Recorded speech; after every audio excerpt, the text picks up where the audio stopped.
আলহামদুলিল্লাহ, অনেক গোছালো প্রোগ্রাম। আমার প্রাণ ঢালা ভালোবাসা জানবেন, আমার হৃদয়ের গহীন থেকে ভালোবাসা নেবেন, শুভেচ্ছা জানবেন সবাই। ঠিক আছে, ঠিক আছে। প্রিয় ভাইরা, আমরা আর কাল বিলম্ব না করে মূল আলোচনায় চলে যেতে চাই। আজকে যে টপিকের উপর আমি কথা বলবো, টপিকটা হচ্ছে peaceful coexistence and communal harmony, শান্তিপূর্ণ সহাবস্থান এবং সাম্প্রদায়িক সম্প্রীতি। আমাদের বাংলাদেশে সাম্প্রদায়িক সম্প্রীতি আছে না নাই? আবহমান কাল থেকে আমরা মুসলিম, হিন্দু, বৌদ্ধ, খ্রিস্টান, পাহাড়ি, নৃগোষ্ঠী মিলেমিশে একাকার, আমরা সবাই মিলে বাংলাদেশ। আওয়াজ করে বলেন ঠিক কিনা? আমাদের পারস্পরিক সম্প্রীতি, ভালোবাসা, সৌহার্দ্যপূর্ণ আচরণ, বোঝাপড়া, এটা বেশ মজবুত, বেশ মজবুত। তবে মাঝে মাঝে আমাদের এই সম্প্রীতির ভেতরে অনেকে ফাটল ধরাতে চায়। আমরা যে সুখে আছি, শান্তিতে আছি, এটা অনেকের ভালো লাগে না, ঠিক কিনা বলেন? আমাদের মধ্যে সাম্প্রদায়িক সম্প্রীতি, সৌহার্দ্যপূর্ণ আচরণ, ভালোবাসা, এটা আবহমান কাল ধরে আছে। তার প্রমাণ, আমরা তাফসিরুল মাহফিলের আয়োজন করলে আমাদের হিন্দু ভাইরা ডিস্টার্ব করে না, ঠিক কিনা? এবং আমি যদি বলি হাত তোলেন, হিন্দু ধর্মের কারা কারা এসেছেন, কত শত কত হাজার যে হাত উঠবে, আপনি অবাক হয়ে যাবেন। আমি চাচ্ছি না হাত উঠাতে। খুলনাতে সর্বশেষ যে আমি প্রোগ্রাম করে গেলাম, সেখানে কয়েকশো হিন্দু ভাই আসছে আমাদের আলোচনা শুনতে, আলহামদুলিল্লাহ। অনেক বৌদ্ধরা আসে, অনেক খ্রিস্টানরা আসে। এবার সফরেও অনেক হিন্দু ভাইরা আমার সাথে দেখা করেছে। তারা বলেছে, হুজুর আমরা আপনার আলোচনা শুনি, আলহামদুলিল্লাহ বলেন। So it's our responsibility to present our religion to our non-Muslim brothers and sisters. আমাদের অমুসলিম ভাই বোনদের কাছে ইসলামের সৌন্দর্য তুলে ধরা, এটা আমাদের দায়িত্ব। We all are the ambassador of Islam. আমরা প্রত্যেকে দায়িত্বশীল, আমরা প্রত্যেকে এক একজন ইসলামের অ্যাম্বাসেডর, আলহামদুলিল্লাহ বলেন। এজন্য এমনভাবে দ্য বিউটি অফ ইসলাম, ইসলামের সৌন্দর্য আমাদেরকে ফুটিয়ে তুলতে হবে, যাতে করে নন মুসলিমরা শাহাদা পড়ে, কালিমা পড়ে মুসলমান হয়ে যায়। অনেক নন মুসলিম ভাই বোন আমাদের হাতে শাহাদা পড়ে, কালিমা পড়ে মুসলমান হয়েছে, অনেক। সো আমরা যেন ইসলামের বিউটিটাকে তুলে ধরতে পারি এবং এই যে সম্প্রীতি, এটাকে যেন আমরা অটুট রাখতে পারি। আদতে আদতে বাংলাদেশের ইতিহাস বলে আমাদের দেশে কোনো দাঙ্গা নাই, আছে? লালমনিরহাটের ভাইয়েরা আওয়াজ করে বলেন, আমাদের দেশে হিন্দু মুসলিম দাঙ্গা আছে?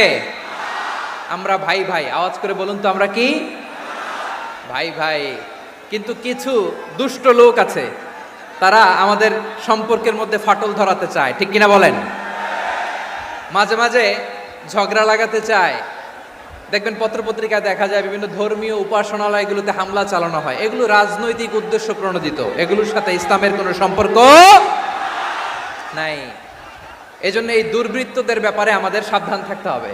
আমরা সবসময় যেমনি ঐক্যবদ্ধ, ইউনাইটেড, আমরা যদি এরকম ইউনাইটেড থাকি, এই সমস্ত দুর্বৃত্তদের কালো হাত ভেঙে দিতে আমাদের 1 ঘন্টাও লাগবে না। চিল্লায় বলো ঠিক কিনা?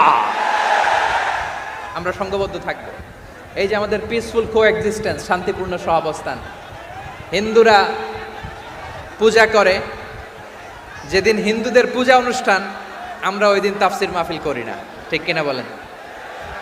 যেদিন আমাদের তাফসিরুল কোরআনের প্রোগ্রাম, ওই দিন আমাদের হিন্দু ভাইরা ডিস্টার্ব করে না, সুবহানাল্লাহ।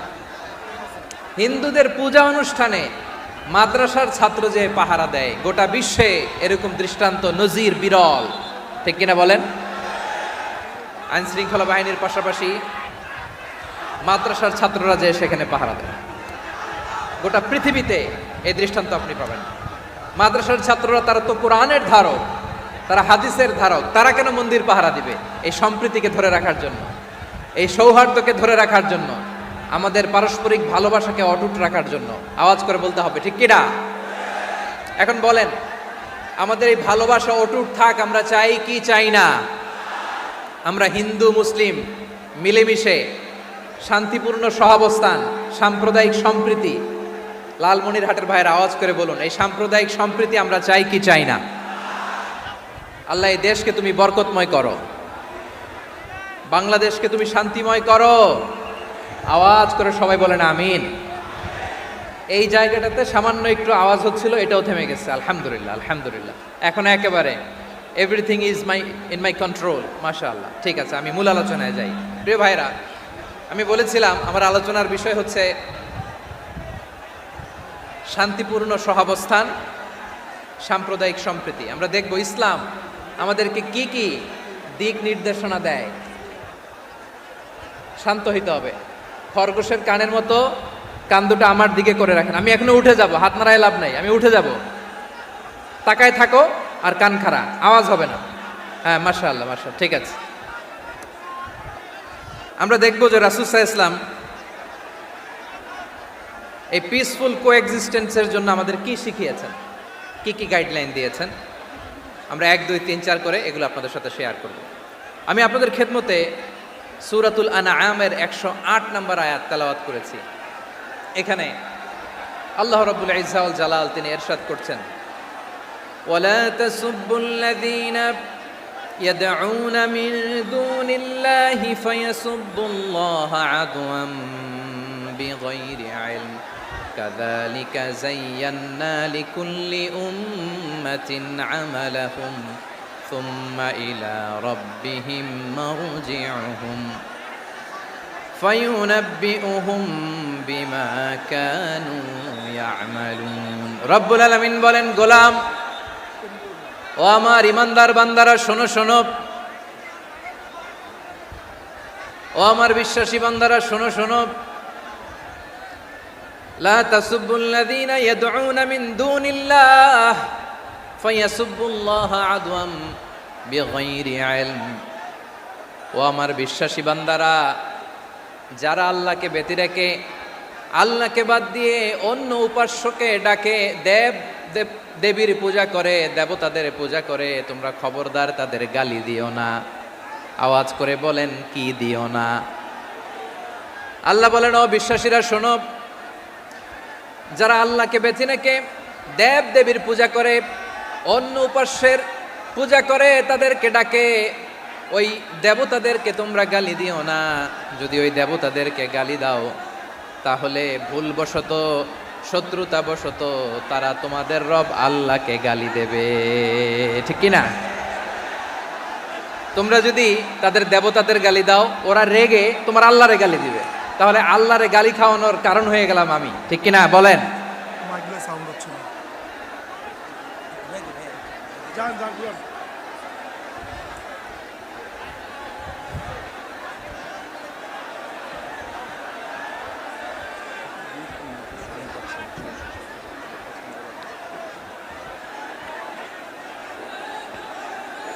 সম্মানিত ভাইয়েরা, এত বিশাল প্রোগ্রাম, মাইকের একটা সেটআপ থাকে, তারগুলো অনেক সময় নড়ে যায়, ধাক্কা ধাক্কিতে ডিসপ্লেস হয়, একটু ঝামেলা হবে।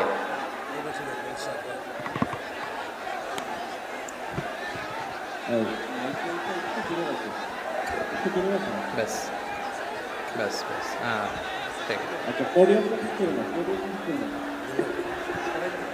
ঠিক আছে। একটু একটু সমস্যা হবে মাঝে মাঝে, আপনারা শান্ত থাকলে, শান্ত থাকতে হবে। এইভাবে সাউন্ড নাই, এই নাই, এই বলতে বলতে আমার সময়ও নাই, উঠে যেতে হবে। এগুলো বোকামি। এই বিভাগীয় প্রোগ্রামগুলোতে যাই, চিৎকার চেঁচামেচি করে তোমরা আসো, সময় শেষ, আমাকে উঠে যেতে হয়। আমরা তো বঞ্চিত হলাম। গুরুত্বপূর্ণ অনেক কথা শোনাবো তোমাদের, অনেক। প্রিয় ভাইরা, আপনারা শান্ত হয়ে বসুন, শান্ত হয়ে।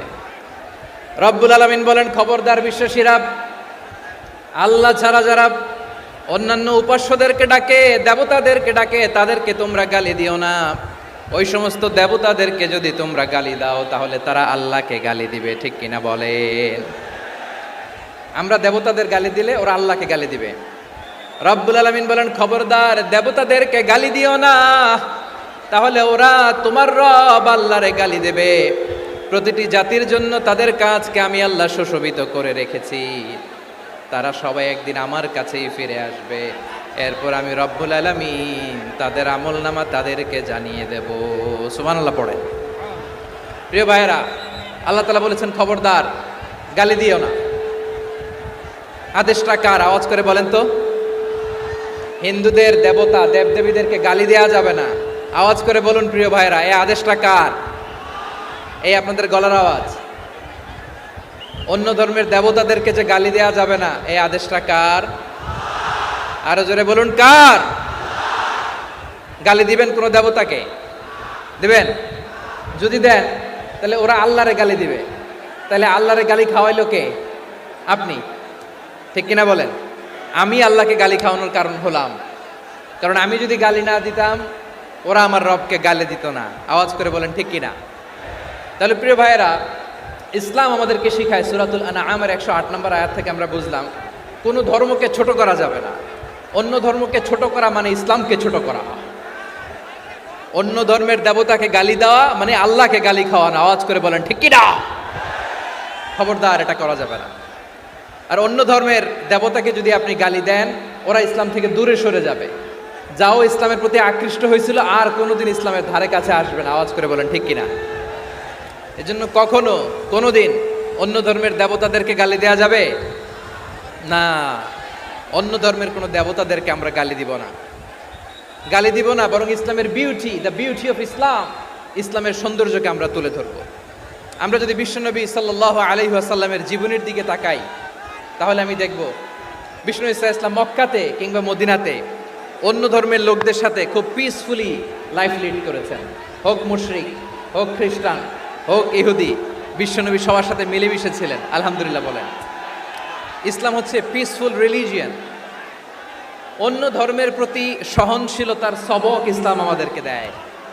কিন্তু প্রতিটি মুসলিমের এটা মনে রাখতে হবে, আল্লাহর কাছে পছন্দনীয় গ্রহণযোগ্য ধর্ম, জীবনাদর্শ একটি, সেটা হচ্ছে ইসলাম। আওয়াজ করে বলেন সেটা কি?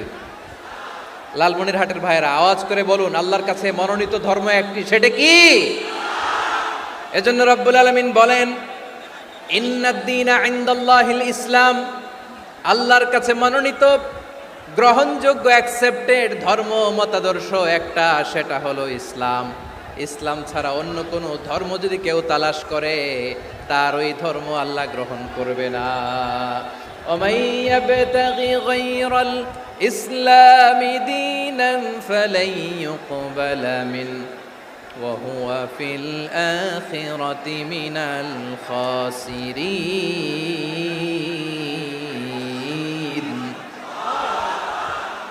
Whoever seek anything except Islam, that won't be accepted from him, and he will be loser in the day of judgment. কিয়ামতের দিন ইসলাম ছাড়া কেউ যদি অন্য কোনো ধর্ম তালাশ করেছে দুনিয়াতে, তার এই মতাদর্শ গ্রহণ করা হবে না।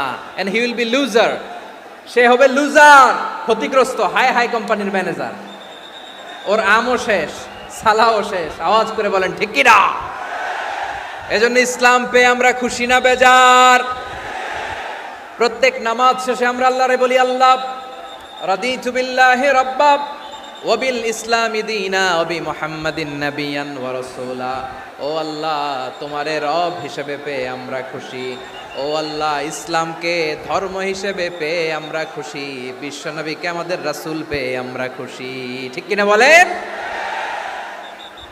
ইসলাম ছাড়া অন্য কোনো ধর্ম আমরা গ্রহণ করব না।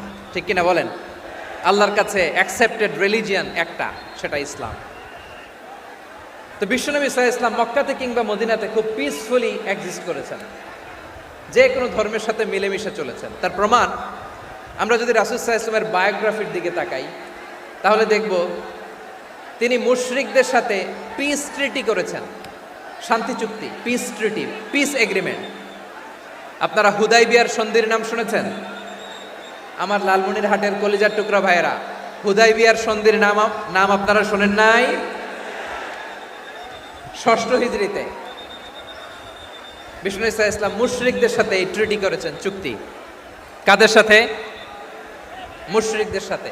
আমরা তো মুসলমান বসতে পারি না, আমরা দুই মুসলিম ভাই একসাথে বসে চা খেতে পারি না, গল্প করতে পারি না। বিষ্ণু ঈসা ইসলাম মুশরিকদের সাথে ট্রিটি করেছেন, হুদাইবিয়ার সন্ধি।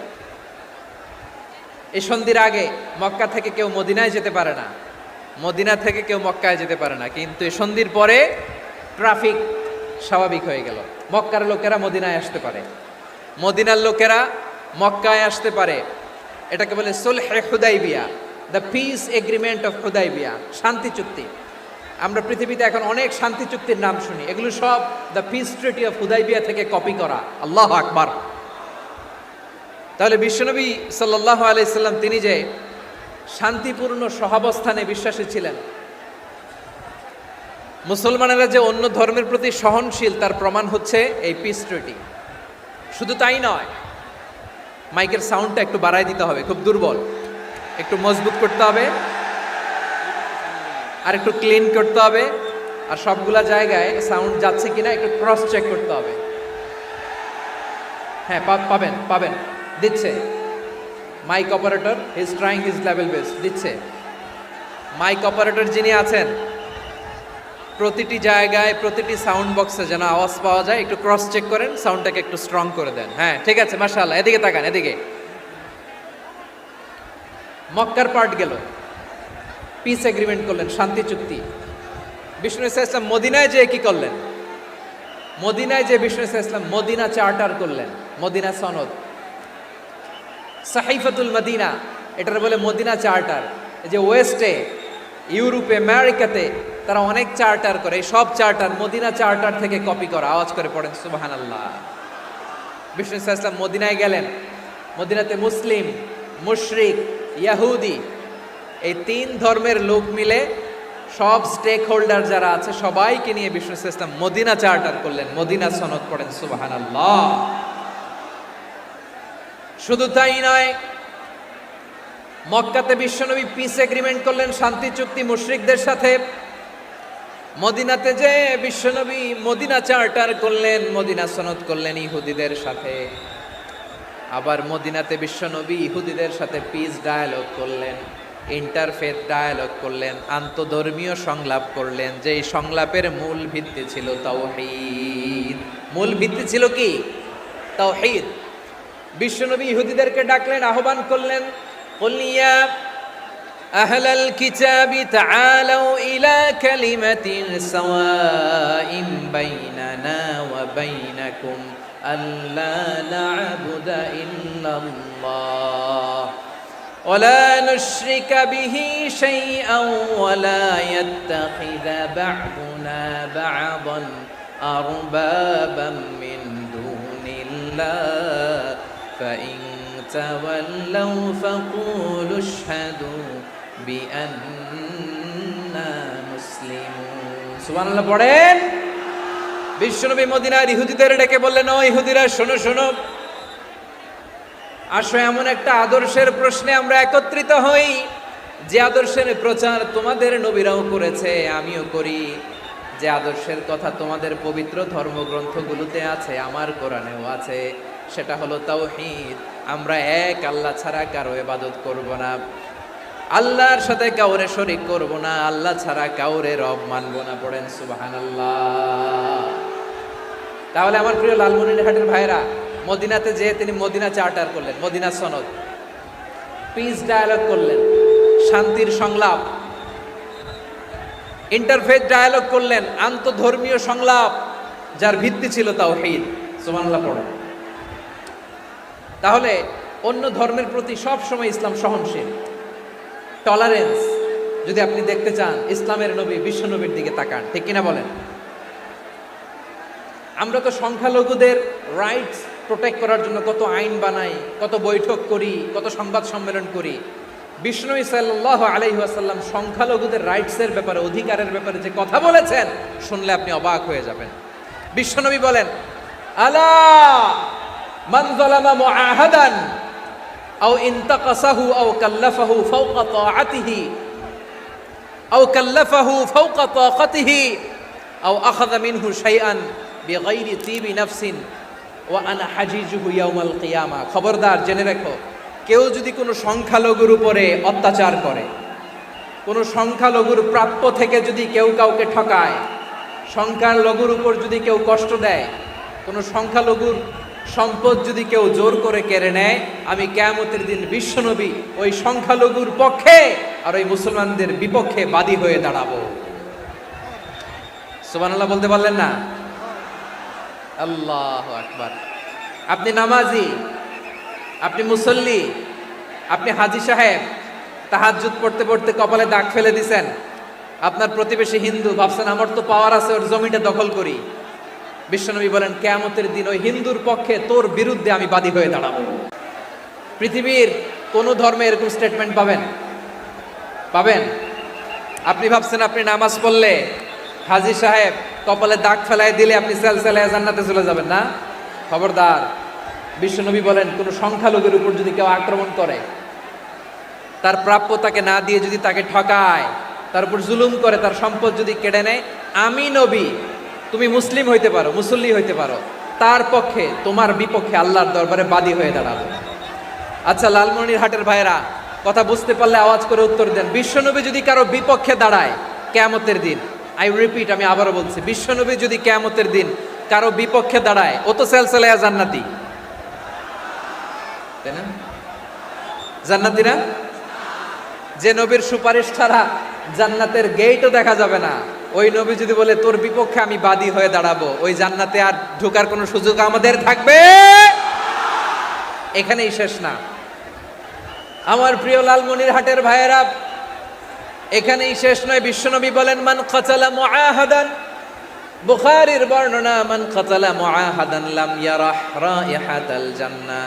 কেউ যদি, কোনো মুসলিম যদি অন্যায়ভাবে কোনো সংখ্যালঘুকে হত্যা করে, কোনো হিন্দুকে হত্যা করে, কোনো বৌদ্ধরে হত্যা করে, অন্যায়ভাবে কোনো মুসলিম যদি কোনো সংখ্যালঘুরে হত্যা করে, জান্নাতে যাওয়া তো দূরের কথা, ওই মুসলিম জান্নাতের ঘ্রাণও পাবে না।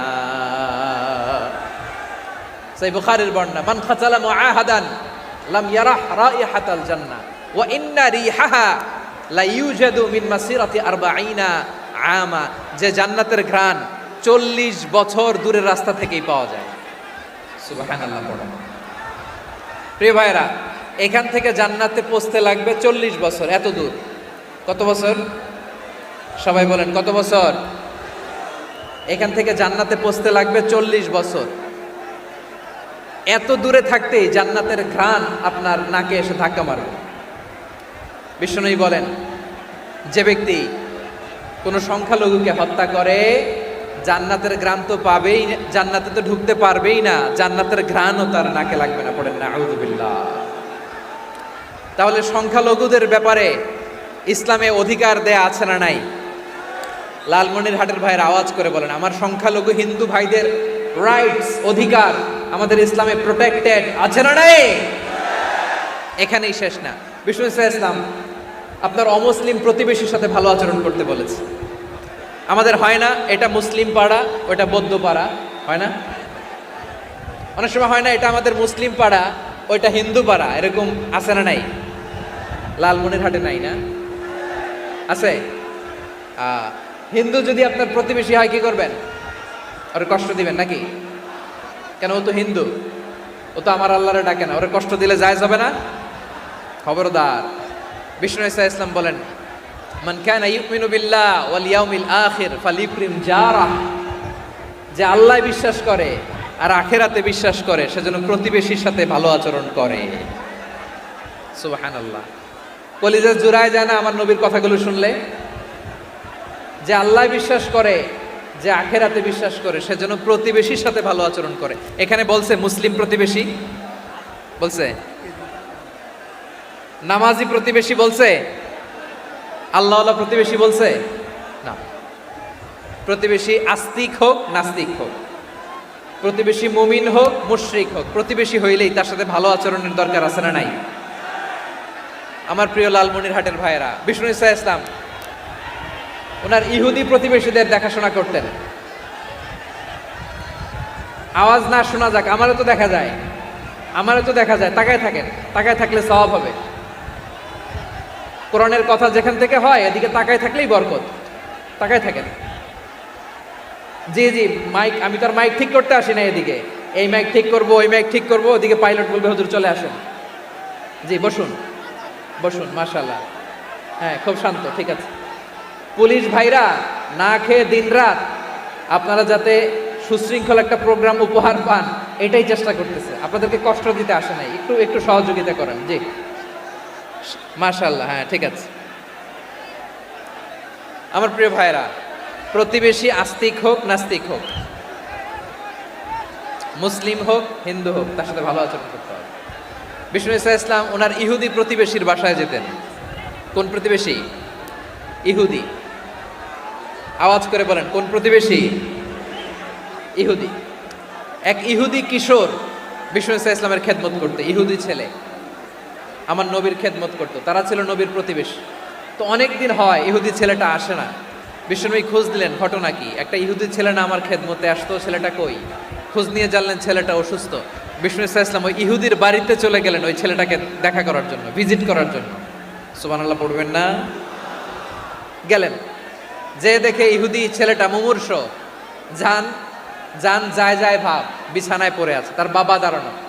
বিশ্বনবী তার মাথার পাশে বসলেন, মাথায় হাত বুলিয়ে দিলেন, আর ছেলেটাকে বললেন, আসলিম, হে ইহুদি ছেলে, আসলিম, ইসলাম ধর্ম গ্রহণ করো। তো ছোট্ট ছেলে ভাবে আমরা ইহুদি, এখন ইসলাম ধর্ম গ্রহণ করলে আব্বা যদি বকা দেয়। ফানাযারা ইলা ওয়াজহি আবি, ছেলেটা তার বাবার চেহারার দিকে তাকালো, দেখি আব্বা কি কয়। আব্বা যদি বলে তাইলে ইসলাম ধর্ম গ্রহণ করবে। ইহুদি ছেলেটা তার বাবার দিকে যখন তাকালো, ওর বাবা বলে, আতি আবুল কাসিম, আবুল কাসিম যা বলে তাই করো। আবুল কাসিম হচ্ছে বিষ্ণু ইসা ইসলামের একটা কুনিয়াত, উপনাম। আমার রাসূলের বড় ছেলের নাম ছিল কাসেম। যেমন দেখবেন আমাদের এলাকায় কারো ছেলের বড় ছেলের নাম যদি হয় আব্দুল্লাহ, এরা আব্দুল্লাহর বাপ বলে ডাকে। কারো বড় মেয়ের নাম যদি হয় ফাতেমা, এরা কি ডাকে? ফাতেমার বাপ বলে না? তো বিষ্ণু ইসা ইসলামের বড় ছেলের নাম ছিল কাসেম। ইহুদি বাবা বলল, আতি আবুল কাসেম, আবুল কাসেম যা বলে তাই শোনো, মানে মোহাম্মদ যা বলে তাই শোনো। এই কথা শুনে ছেলে সাহস পাইছে, ছেলে আবার পড়তে আরম্ভ করলো, আশহাদু আল্লাহ ইলাহা ইল্লাল্লাহ ও আশহাদু আন্না মুহাম্মাদার রাসূলুল্লাহ, পড়েন আল্লাহু আকবার। বিশ্বনবীর আহ্বান শুনে ওই আহ্বানে সাড়া দিয়ে ইহুদি ছেলে শাহাদা পড়ে মুসলমান হয়ে গেল। তার হৃদয়টারে ঈমানের নূর দিয়ে আলোকিত করে দিল কে? প্রিয় ভাইরা, এবার রাসূল সাল্লাল্লাহু আলাইহি ওয়াসাল্লাম বের হয়ে আসলেন ঘর থেকে, আর বললেন, আলহামদুলিল্লাহিল্লাযী আনকাযাহু মিনান নার, প্রশংসা সে আল্লাহর, যে আল্লাহ জাহান্নামে চলে যাচ্ছিল প্রায় এমন একটা লোককে মুহূর্তের মধ্যে কালেমায়ে শাহাদাতের বদৌলতে জান্নাতি বানায় দিলেন। আওয়াজ করে পড়েন সুবহানাল্লাহ। এই হাদিস থেকে আমরা কি শিখলাম? What is the moral of the story? এক নম্বর স্টোরি হলো, প্রতিবেশী ইহুদি হোক হিন্দু হোক, যাবেন, সুসম্পর্ক রাখবেন, উপহার দিবেন, বিপদে পাশে দাঁড়াবেন, তাইলেই তো আপনাদের প্রতি, মুসলমানদের প্রতি তারা আকৃষ্ট হবে, ঠিক কিনা বলেন? আপনি যদি হিন্দুদের সাথে বৌদ্ধদের সাথে নাই মিশেন, নাস্তিকের কাছে নাই যান, তো ইসলামের সৌন্দর্যটা ওরা বুঝবে কেমনে? আমার অনেক হিন্দু পরিচিত ভাই আছে, ওরা আমাদের ইফতারির প্রোগ্রামে এসে একসাথে ইফতারি করে। অনেক মদখোর আমার সাথে বসে একসাথে ডিনার করে, হাফ প্যান্ট পরা, গলায় স্বর্ণের চেইন, হাতে স্বর্ণের ব্রেসলেট, আইসা আমার সাথে ডিনার করছে, আছে এরকম। গাঁজাখোর, আমি বলে আসো, welcome welcome to my dinner, আসো বসো, বসলেই তো আমি ওর ডিএনএ, চিন্তার ডিএনএ চেঞ্জ করে দেওয়ার সুযোগ পাবো, চিল্লায় বলো ঠিক কি না? আসতে হবে আমার কাছে।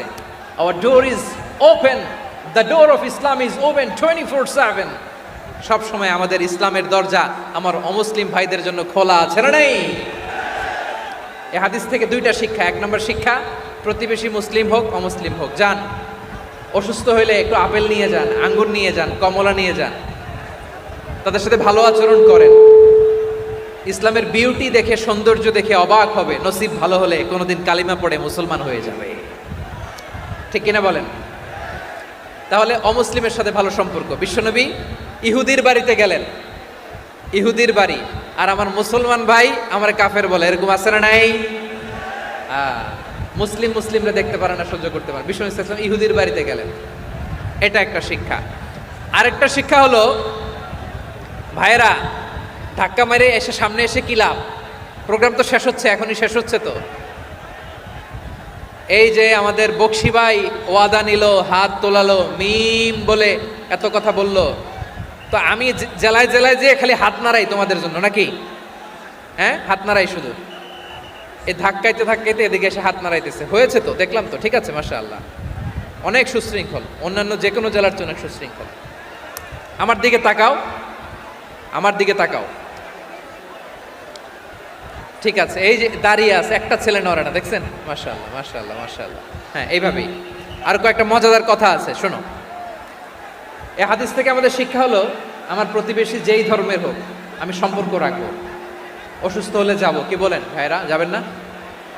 যাবেন না আপনারা?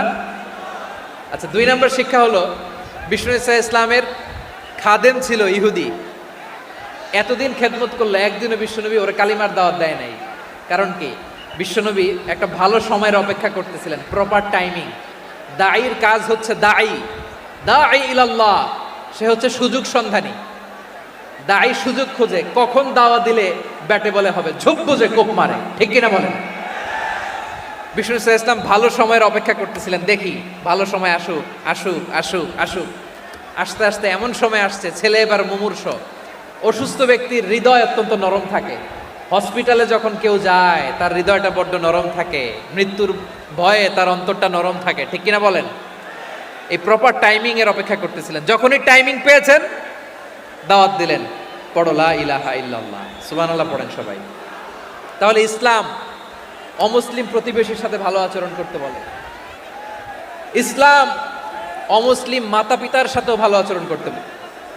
মাতা পিতা যদি অমুসলিম হয় তারা ফেলে দিতে পারবেন? পারবেন? আমার লালমনিরহাটের ভাইয়েরা, অনেক হিন্দু ছেলে আমাদের হাতে শাহাদা পড়ে মুসলিম হয়, কিন্তু ওর মা মুসলমান হয় নাই, বাবাও হয় নাই, এরকম আছে না নাই? তো ও হয়েছে মুসলিম, মা বাপ হিন্দু, এখন মা বাপ কি বাদ? হ্যাঁ, মা বাপ বাদ দেয়া যাবে? যেই মা আপনার 9 মাস 8 মাস পেটে ধারণ করলো, আপনার মায়ের নার ছেঁড়া ধন, আপনি ওই মারে বাদ দিতে পারবেন?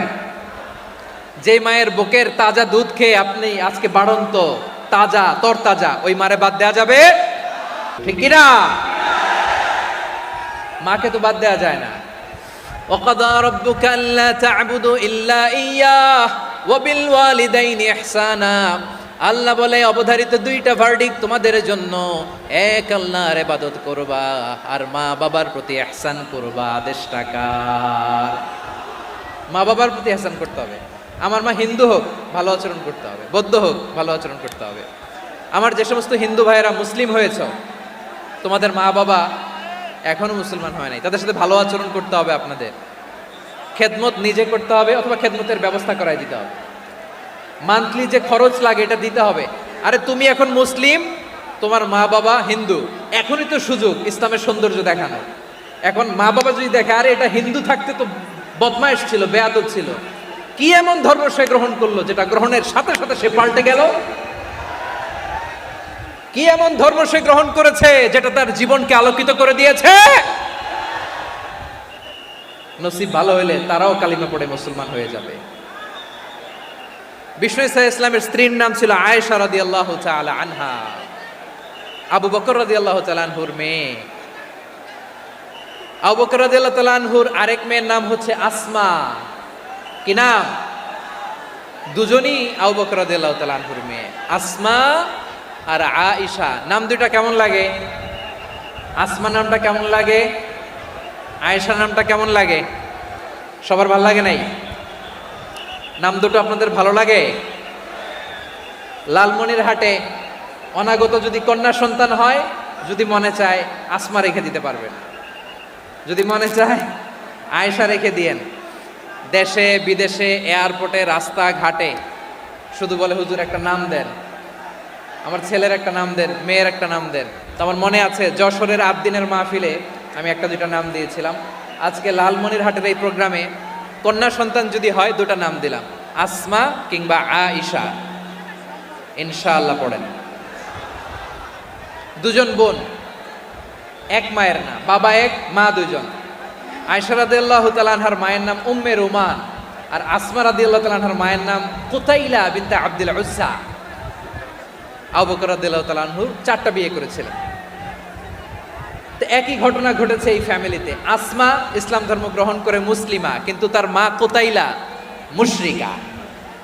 আই রিপিট, বোঝার জন্য আমি আবারও বলি, আসমা রাদিয়াল্লাহু তাআলা আনহা মুসলিমা, আর আসমার মা কুতাইলা, আওয়াজ করে বুঝে থাকলে বলেন, আসমার মা মুশরিকা। তার মানে মেয়ে মুসলিম, মা অমুসলিম। ভেজাল আছে না নাই? কিন্তু কুতাইলা আর ধৈর্য ধারণ করতে পারে না। নার ছেঁড়া ধন, কলিজার টুকরা ধন, কলিজার টুকরা সন্তান আসমারে দেখতে বড্ড মন চায়। সাইয়েদনা আসমা রাদিয়াল্লাহু তাআলা আনহা মক্কা থেকে হিজরত করে মদিনায় চলে গেলেন। হুদাইবিয়ার পর যখন মক্কা মদিনার ট্রাফিক স্বাভাবিক হলো, মক্কার লোক মদিনায় যায়, মদিনার লোক মক্কায় আসে। কোচাইলা কলিজার টুকরা সন্তান আসমারে দেখার জন্য কিছু উপহার নিয়ে বিশাল মরুপথ পাড়ি দিয়ে মক্কা থেকে মদিনায় যায়। সুবহানাল্লাহ বলেন। এখন মা আসছে মেয়ের সাথে দেখা করতে, মেয়ে তো আর দেখা দেয় না। মেয়ে ভাবছে আমার মা তো মুশরিকা, অপবিত্রা, তার সাথে কি দেখা দেয়া যাবে? বিশ্বনবীর দরবারে চলে গেলেন। সুবহানাল্লাহ বলেন। কি সৌভাগ্যবান ছিল তারা, মাসলা জানার দরকার হলেই নবীর দরবারে চলে যেত। ঘরে বউয়ের সাথে ঝগড়া হলে নবীর দরবারে চলে যেত।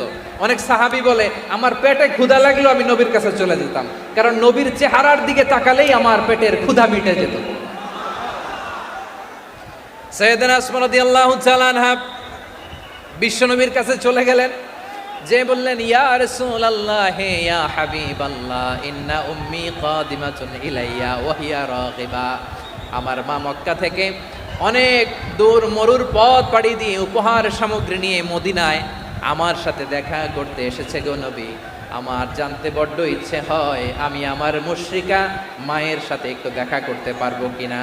আফা আসিলুহা, আগে যেমনি আমি আমার মায়ের সাথে ভালো আচরণ করতাম, যেমনি আমি আমার মায়ের সাথে সদাচরণ করতাম গো নবী, এখন আমি মুসলিমা মা মুশরিকা, এখনো কি আগের মতো সদাচরণ করতে পারবো নাকি? বিশ্বনবী বললেন নাম সিলিহা, হ্যাঁ রে আসমা, অবশ্যই অবশ্যই, আগে ঠিক যেমন তুমি তোমার মায়ের সাথে ভালো আচরণ করতে এখনো তেমনি আগের মতো ভালো আচরণ করবা। আওয়াজ করে পড়েন সুবহানাল্লাহ। কি ইসলাম আমরা পেয়েছি, কত ব্রড মাইন্ডেড আমাদের ইসলাম, কত ওপেন মাইন্ডেড ইসলাম, কত ওপেন আপ করতে পারে, চিন্তা করতে পারে। বিষ্ণু বললেন হ্যাঁ অবশ্যই, নাম সুলিহা, আগে যেমনি ভালো আচরণ করছো আসমা এখন ওইরকমই করো, পারলে আরো বাড়াই করো। সুবহানাল্লাহ বলেন। তাহলে আমার যে হিন্দু ভাইয়েরা হিন্দু বোনেরা ইমানের বদৌলতে দৌলতে আপনি ধন্য হয়েছেন, আপনার আম্মা আব্বা এখনো মুসলমান হয় নাই, তাদের জন্য দোয়া করেন, তাদের জন্য দোয়া করেন, আল্লাহ যেন তাদেরকেও ইমানের দৌলত দান করে। আমরা সবাই পড়ি আমিন। হ্যাঁ, মদের বোতল দিলে পারবেন না। আপনার বন্ধু যদি আপনার পর্ক দেয়, পর্ক শুকরের গোশত মিশ্রিত কোনো খাবার, ওটা নিতে পারবেন না। হালাল যে কোনো জিনিস নিতে পারবেন। বিশ্বনবী সাল্লাল্লাহু আলাইহি ওয়াসাল্লাম অমুসলিমদের দেয়া হাদিয়া গ্রহণ করতেন। কেমন নবী ছিলেন, আমার নবীরে চিনে নেন, আমার নবীর অ্যাটিটিউড জেনে নেন। বিশ্বনবী সাল্লাল্লাহু আলাইহি ওয়াসাল্লাম যখন কোনো জনপদে যেতেন 3টা অপশন নিয়ে যেতেন। প্রিয় ভাইয়ের আওয়াজ করে বলতে হবে, কোনো জনপদে গেলে আমার নবীর অপশন থাকতো কয়টা? আমার মতো 3 আঙ্গুল উঁচু করে দেখান আর বলুন আমার নবী কোনো জনপদে গেলে কয়টা অপশন নিয়ে যেতেন? 1 নাম্বার অপশন আসলিম তাসলাম।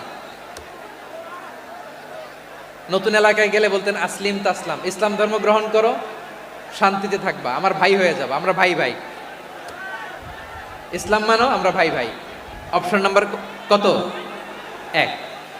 যদি বলে না ইসলাম মানবো না, ওকে, অপশন নাম্বার 2, মুসলিম হওয়ার দরকার নাই, লা ইকরাহা ফিদ্দিন, ইসলামে কোনো বাড়াবাড়ি নাই, খ্রিস্টান আছো থাকো, বৌদ্ধ আছো থাকো, ইহুদি থাকতে চাও থাকো, কিন্তু আমরা যেহেতু রিজিওনাল সুপার পাওয়ার, আমাদের আন্ডারে থাকো, ট্যাক্স দিয়া থাকো, এটার বলে জিজিয়া। আলেম যারা আছেন বুঝবেন এটার আরবিতে কি বলে, জিজিয়া।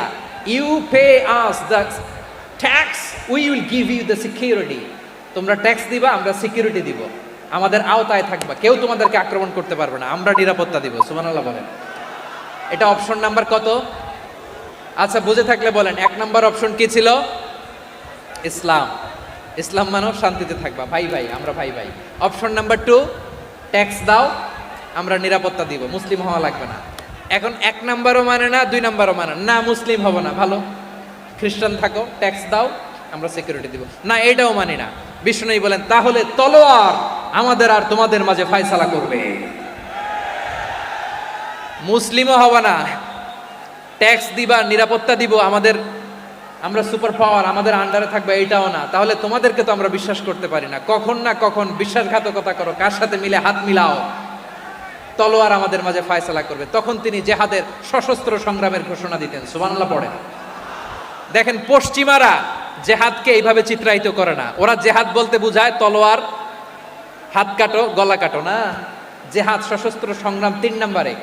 অধিকাংশ ক্ষেত্রেই বিশ্বনবীর সুন্দর আচরণ দেখে, আরে আমার নবীর যে নুরানি চেহারা, অনেকে তো কেবল সিরেফ চেহারাটা দেখেই কালিমা পড়ে মুসলমান হয়ে গিয়েছে। যারা মুসলিম হয় নাই তারা তাদের ইসলামেই বলবৎ ছিল, ট্যাক্স দিয়ে ইসলামের আন্ডারে ছিল। যারা এটাও মানে নাই ওইটাও মানে নাই তাদের বিরুদ্ধে জেহাদ। বিষ্ণু ইসলাম 7ম হিজরিতে যখন খায়বার বিজয়ের পরে ইসলাম রিজিওনাল সুপার পাওয়ার হিসেবে আত্মপ্রকাশ করলো, বিশ্বনবী চিঠি লিখলেন অন্যান্য সুপার পাওয়ারের কাছে, রাষ্ট্রীয় চিঠি লেখে এক রাষ্ট্রপ্রধান আরেক রাষ্ট্রপ্রধানের কাছে। ঠিক কিনা বলেন? জানেন না আপনারা? এই যে 24-এর ছাত্র নাগরিক অভ্যুত্থানে, এই অভ্যুত্থান যখন শুরু হয় আমি তখন সাউথ আফ্রিকাতে একটা স্ট্যাটাস দিয়েছিলাম, কোটা নয় গোটা দেশ সংস্কার করা লাগবে। শুধু বাংলাদেশ নয়, সারা বিশ্বের বাংলা ভাষাভাষী লোকেরা এই আন্দোলনের সাথে সমর্থন তারা করেছে, এটাকে সাপোর্ট করেছে, তারা সমর্থন দিয়েছে। আমাদের ইউনাইটেড আরব আমিরাতের বাংলাদেশি ভাইয়েরা তারা সেখানে রাস্তায় নেমে এসেছিল, জানেন?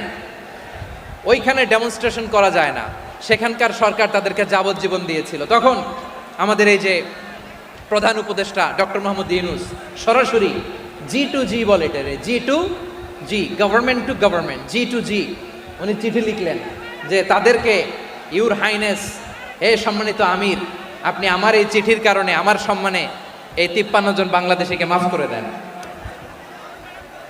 এই চিঠির বদৌলতে বেকসুর খালাস পেয়ে গিয়েছিল আমাদের ভাইরা। জানেন না এই ঘটনা আপনারা?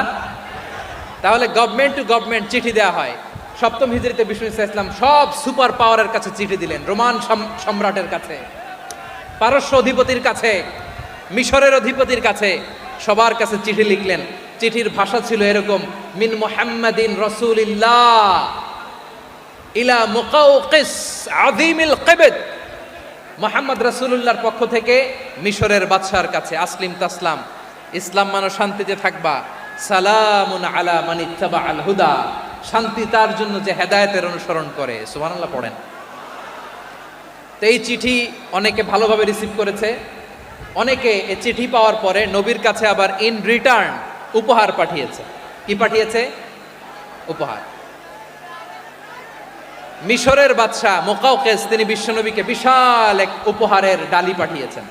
মিশরের বাদশা মুকাউকিস ছিলেন ধর্মে খ্রিস্টান। লালমনিরহাটের ভাইয়েরা আওয়াজ করে বলেন, মিশরের বাদশা ধর্মে কি ছিল? খ্রিস্টান। কি উপহার দিয়েছিল আমার নবীকে? শুনতে মনে চায়? আওয়াজ নাই লালমনিরহাটের গলায়, শুনতে মনে চায়? 1000 স্বর্ণ মুদ্রা, 1000 স্বর্ণ মুদ্রা। 2টা খ্রিস্টান দাসী, একজনের নাম মারিয়া বিনতে শামউন আল কিবতিয়া, আরেকজনের নাম সিরিন বিনতে শামউন আল কিবতিয়া। একজন খ্রিস্টান দাস 20 থান কাপড় জামা বানানোর জন্য, আমরা নবী যেন সেলাই করে জামা বানাতে পারে এজন্য 20 থান কাপড়, 20 থান ফাইন গার্মেন্ট। সুবহানাল্লাহ পড়বেন না? এরপরে একটা গাধা যেটার নাম ছিল উফাইর, আর একটা খচ্চর, এটার নাম ছিল দুলদুল। খচ্চর চিনেন? গাধা আর ঘোড়ার ক্রসিং এ যে প্রাণীটা দুনিয়াতে আসে ওটার খচ্চর বলে।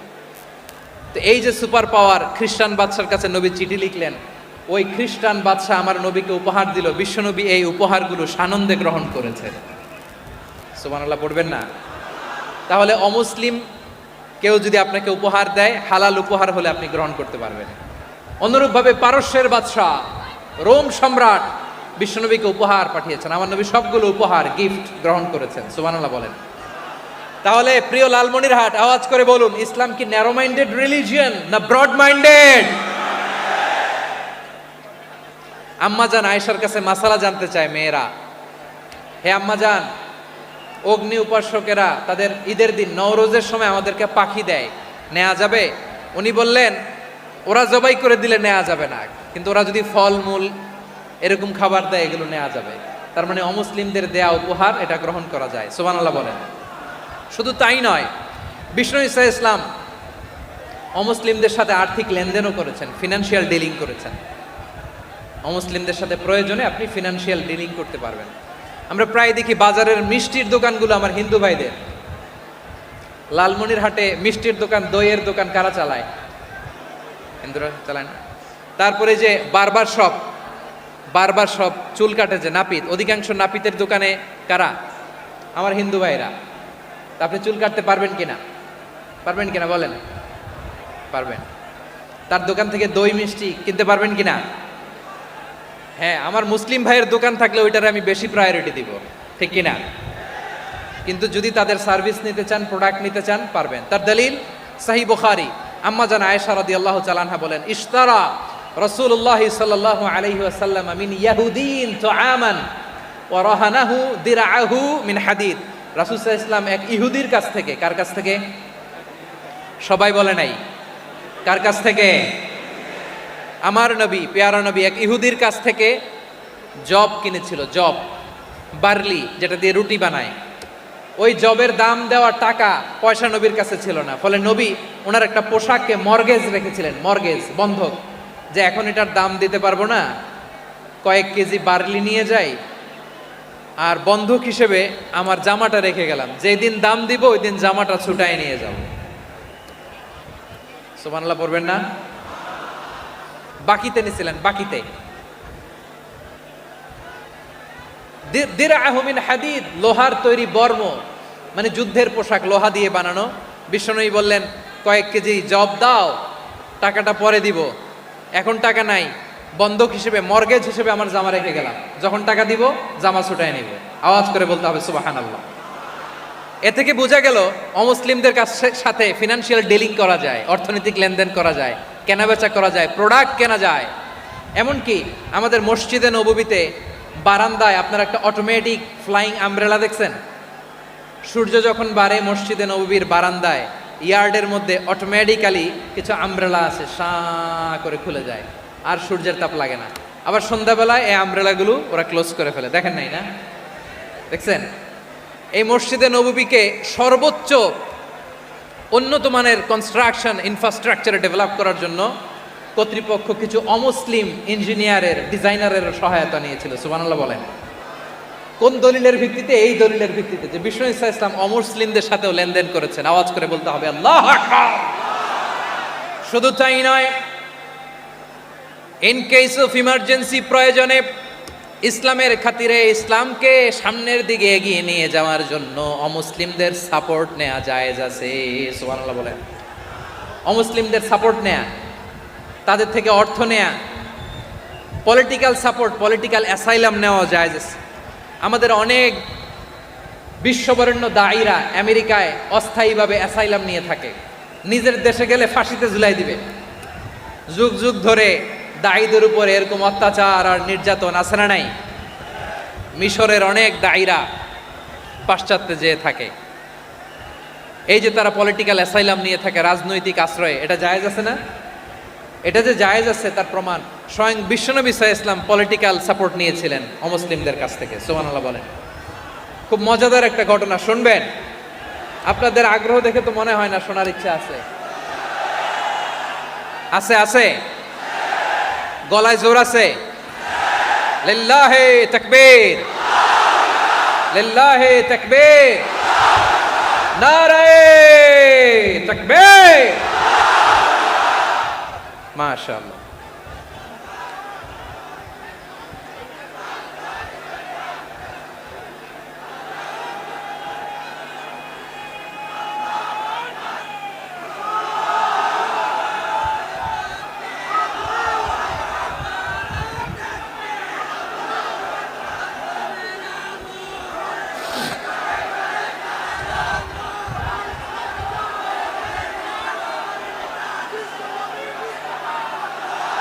মাশাআল্লাহ, মাশাআল্লাহ।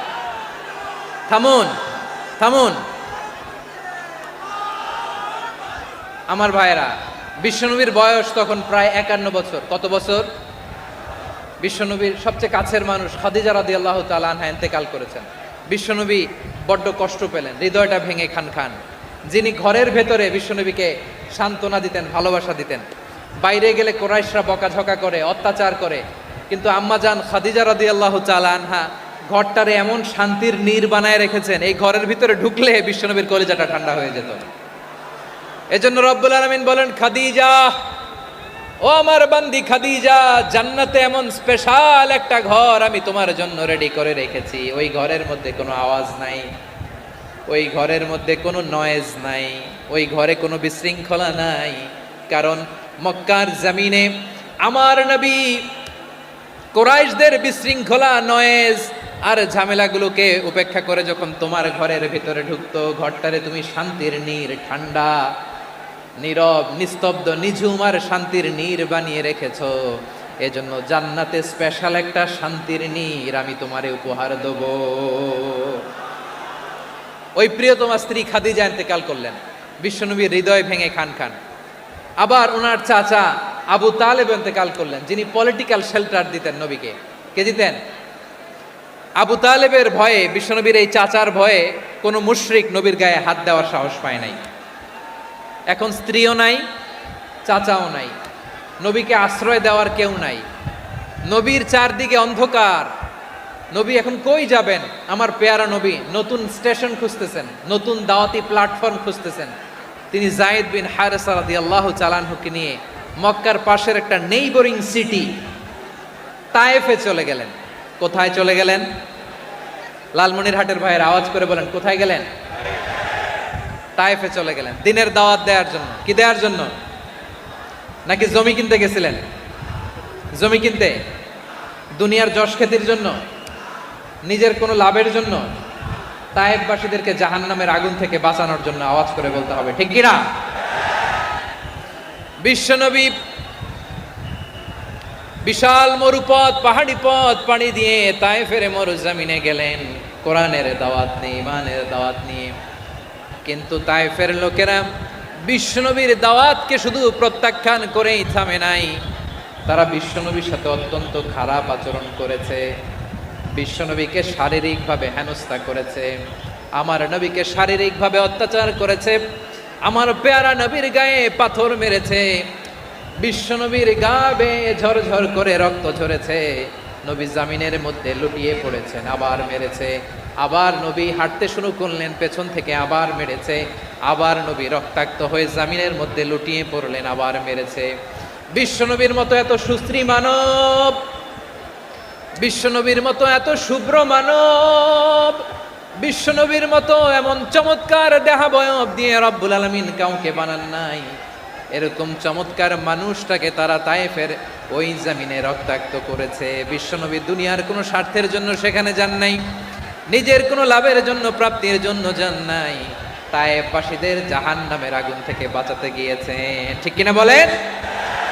খেয়ে না খেয়ে দিন প্রচারের কাজে নিজেকে দিয়েছ বিলিয়ে, তায়েফের কাফিরেরা চিনল না সে আলো, দুষ্ট ছেলেদের পিছু দিল লেলিয়ে, পাথরের আঘাতে ক্ষত বিক্ষত হয়ে সারা শরীর থেকে রক্ত ঝরে। হে রাসূল তোমাকে ভুলি আমি কেমন করে, হে রাসূল তোমাকে ভুলি আমি কেমন করে। পারেন না আপনারা? ধরুন আমার সাথে, হাজার ব্যথা বেদনার পরে ফিরে আসনি তুমি আপন ঘরে, দিনের আলো তুমি ছড়িয়ে দিতে চলে গেলে মদিনায় মক্কা ছেড়ে। হে রাসূল তোমাকে ভুলি আমি কেমন করে, হে রাসূল তোমাকে ভুলি আমি কেমন করে। ঠিক কিনা বলে? প্রিয় ভাইরা, তায়েফের ছেলেরা নবীকে রক্তাক্ত করলো। আমার নবী কই যাবে? কই যাবে? মক্কায় জায়গা নাই, তায়েফে জায়গা নাই। তায়েফ থেকে ভারাক্রান্ত মন নিয়ে আমার নবী মক্কায় ফিরে আসলেন। বিশ্ব নবী মক্কায় ঢুকতে পারেন না, মক্কার মরুভূমির দিকে তাকিয়ে, উপত্যকার দিকে তাকিয়ে বিশ্বনবী ধা ধা করে কাঁদেন, ঝরঝর করে নবীর চেহারা মোবারক থেকে চোখের পানিগুলো বেয়ে বেয়ে পড়ে। আমার জন্মস্থান, আমার শৈশব, কৈশোর, যৌবন কেটেছে এই মক্কায়, আমার এলাকায় আমি ঢুকতে পারি না। বিশ্বনবী মক্কার অনতি দূরে দাঁড়িয়ে জায়েদকে পাঠালেন, জায়েদ যাও, দেখো কেউ আমাকে সাপোর্ট করার মতো আছে কিনা, যাও অমুকের কাছে যাও।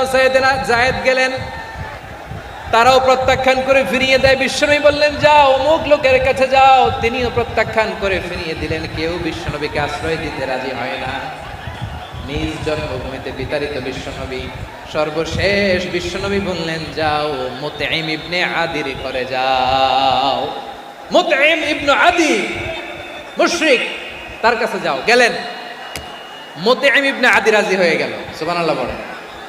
দেখেন, অনেক বিপদের সময়ও আমি নিজে সাক্ষী, সামাজিকভাবে রাজনৈতিকভাবে কত ঝঞ্ঝা, কত ষড়যন্ত্র, কত কনস্পাইরেসি পাড়ি দিয়ে আমাদেরকে সামনে এগিয়ে যেতে হয়।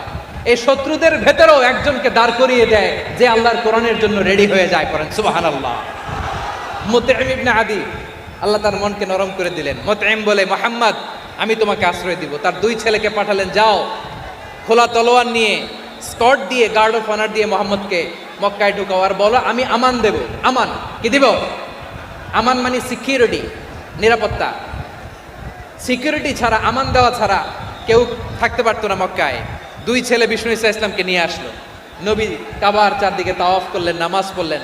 আবু জাহেল, উতবা, সাইবা, ওয়ালিদ ইবনে মুগিরা সবাই দেখে, কেউ কিছু করতে পারে না। কারণ মুতঈম ইবনে আদি ঘোষণা দিয়েছেন, আমি মুহাম্মদকে আমান দিয়েছি, মুহাম্মদের গায়ে যেন কেউ স্পর্শ না করে। আওয়াজ করে পড়েন সুবহানাল্লাহ। নবীর এই বিপদকালে মুহূর্তে মুতঈমের হৃদয়টারে নরম করে দিল কে? আচ্ছা, লালমনিরহাটের ভাইয়েরা বলেন, এই মুতঈম কি মুসলিম ছিল না মুশরিক? সবাই বলতে হবে, মুসলিম না মুশরিক? তাহলে মুশরিকের কাছ থেকে নবী পলিটিক্যাল অ্যাসাইলাম, আধুনিক রাষ্ট্রবিজ্ঞানের ভাষায় পলিটিক্যাল অ্যাসাইলাম, যেটাকে বলে রাজনৈতিক আশ্রয়, ওনার আমান বা নিরাপত্তার এই ঘোষণায় তিনি মক্কায় ঢুকলেন। যতদিন নিরাপত্তা ছিল ছিলেন। মুতঈম যখন মারা গেল, বিষ্ণু ইসা ইসলাম হিজরত করে মদিনায় চলে গেলেন। সুবহানাল্লাহ। কিন্তু মুতঈম যে বিশ্বনবীর উপকার করছে, এটা বিশ্বনবী ভুলে নাই। আমাদের অনেকে আছে, উপকার করার পরে আর খেয়াল থাকে না, খাওয়ার পরে গলা দিয়ে নামলে আর খেয়াল থাকে না। এরকম আছে না নাই? আমার নবী ভুলে নাই। বদরের প্রান্তরে 70 জন কাফেরকে যখন বন্দি করে বিশ্বনবীর সামনে হাঁটু গেড়ে দাঁড় করানো হলো, বসানো হলো, 70 জন কাফের। কয়জন? বিশ্বনবী তাদের দিকে তাকিয়ে বললেন, সহিহ বুখারীর বর্ণনা, লাউ কানাল মুতঈম ইবনে আদি হাইয়ান সুম্মা কাল্লামানি হাউলাই নাতনা লা তারাকতুহুম লাহু। বদরের প্রান্তরে 70 জন বন্দী কাফিরের দিকে তাকিয়ে আমার নবী বললেন, আজকে মুতঈম ইবনে আদি যদি বেঁচে থাকতো আর তোমাদের 70 জনের ব্যাপারে যদি মুতঈম এক বাক্যে একটা সুপারিশ করতো, তার সম্মানে আজকে তোদের সবাইকে আমি মাফ করে দিতাম। সুবহানাল্লাহ নাই? ওই যে চিল্লাচিল্লি যে কথা বোঝে নাই, কোন জিনিস মিস করছে ওরা নিজেরাও বোঝে নাই। বিশ্বনবী মুতঈমের এই সাহায্যের কথা বলে নাই। 70 জন মুশরিক হাঁটু গেড়ে বসা, নবী চাইলে এখনই এক্সিকিউশন অর্ডার দিতে পারে। তিনি বললেন, আজকে যদি মুতঈম বেঁচে থাকতো আর মুতঈম যদি তোদের জন্য সুপারিশ করতে, এই আবর্জনাগুলোর ব্যাপারে সুপারিশ করতে, আমি মুহূর্তেই তোদেরকে এমনি মাফ করে দিতাম। এবার বলেন, ইসলাম কি ন্যারো মাইন্ডেড না ব্রড মাইন্ডেড? শুধু তাই নয়, যাকে যে সম্মান দেয়ার আমার নবী দিতেন, হোক আস্তিক হোক নাস্তিক, হোক মুসলিম হোক অমুসলিম। বিষ্ণু ইসা ইসলাম যখন রোমান সম্রাটের কাছে চিঠি লিখেছেন, আমার প্রিয় লালমনিরহাটের ভাইরা, অল্প কয়েক মিনিট কয়েকটা জরুরি কথা বলবো। এদিকে তাকান, এদিকে তাকান। রোমান সম্রাটের কাছে বিশ্বনবী যখন চিঠি লিখলেন মিন মুহাম্মদ রাসূলিল্লাহ ইলা হিরাকলা আযীমির রোম। মুহাম্মদের পক্ষ থেকে হিরাক্লিয়াসের কাছে, যিনি হচ্ছেন আযীমির রোম। এটা নবী নিজ থেকে বানায় লিখছেন, অতিরিক্ত সম্মান দিয়ে। কোন রাষ্ট্রপ্রধান যখন আসে তাদেরকে আমরা কি বলি জানেন? তার নামের শেষে HE এটা লিখতে হয়, H.E. মানে হিজ এক্সেলেন্সি। কি লেখে? হিজ এক্সেলেন্টি, অথবা ইউর হাইনেস, ইউর ম্যাজেস্টি। দেখেন, বিশ্বনবী সাল্লাল্লাহু আলাইহি ওয়াসাল্লাম সব নবীদেরও নবী, তিনি একজন মুশরিক খ্রিস্টান সম্রাট রোমান সম্রাটের কাছে চিঠি লিখতে যায়, লিখতেছে ইলা হিরাকলা আযীমির রোম, হিরাক্লিয়াসের কাছে আমার চিঠি, যিনি রোমের আযীম, হিজ হাইনেস, মানে রোমের অনেক সম্মানিত এক বাহাদুর। আওয়াজ করে বলেন সুবহানাল্লাহ। তার মানে যাকে যে সম্মান দেয়ার এটা বিশ্বনবী দিতেন। এমনকি যেই ইহুদিরা ভালো ছিল এই ইহুদিদেরও প্রশংসা করেছেন বিশ্বনবী মুহাম্মদুর রাসূলুল্লাহ সাল্লাল্লাহু আলাইহি ওয়াসাল্লাম। এক ইহুদির প্রশংসা করেছেন বিশ্বনবী। ইহুদির কার? কার? আমি তো আমার ভাইয়ের প্রশংসা করি না, আমি তো এক আলেম আরেক আলেমরে স্পেস দেই না, আমি তো এক দায়ী আরেক দায়ীর সাথে বসতে চাই না। আমার নবী ইহুদির প্রশংসা করে। কার প্রশংসা? ওই ইহুদির নাম ছিল মুখাইরিক। সিরাত গ্রন্থ ঘাটলে পাবেন। তিনি বলেছেন মুখাইরিক খাইরু ইয়াহুদ, মুখাইরিক is the best of the Jews. জুইসদের মধ্যে সে সবচেয়ে ভালো। কেন প্রশংসা করলেন তার? এর কারণ মদিনা চার্টারে কথা ছিল সব ধর্মের মুসলিম, মুশরিক, ইহুদিরা মিলে মদিনাকে রক্ষা করবে। কিন্তু তৃতীয় হিজরিতে যখন উহুদের যুদ্ধ শুরু হলো, সবার কথা ছিল যেই আক্রমণ করে আমরা মদিনাকে বাঁচাবো। কোন শহরকে বাঁচাবো?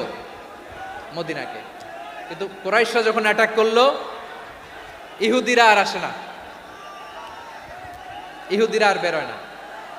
বিষ্ণু বললেন, ওহে ইহুদিরা, তোমরা না চুক্তি করলে আমার সাথে যে মদিনা বাঁচাতে সবাই ঝাঁপিয়ে পড়বো, আসো। একটা ইহুদিও বেরোয় না, কেউ আসে না সেদিন, একজন ছাড়া। তার নাম মুখাইরেক। তার নাম কি? মুখাইরেক বাহাদুরের মতো ঘোড়সাওয়ার হয়ে বেরিয়ে গেলেন এবং বললেন, গোটা ইহুদি সাম্রাজ্যের একজনও যদি না আসে, আমি মুখাইরেককে কেউ ঘরে আটকে রাখতে পারবে না। বেরিয়ে আসলেন, এসে বললেন, আমি মুহাম্মদের পক্ষে যুদ্ধ করব। আমি মারা গেলে আমার সম্পদ আমার উত্তরাধিকারীরা পাবে না, আমার সম্পদ তোমরা মুহাম্মদকে দিয়ে দিবা। সুবহানাল্লাহ বলেন। উহুদের ময়দানে 70 জন মুসলমান শহীদ হলো।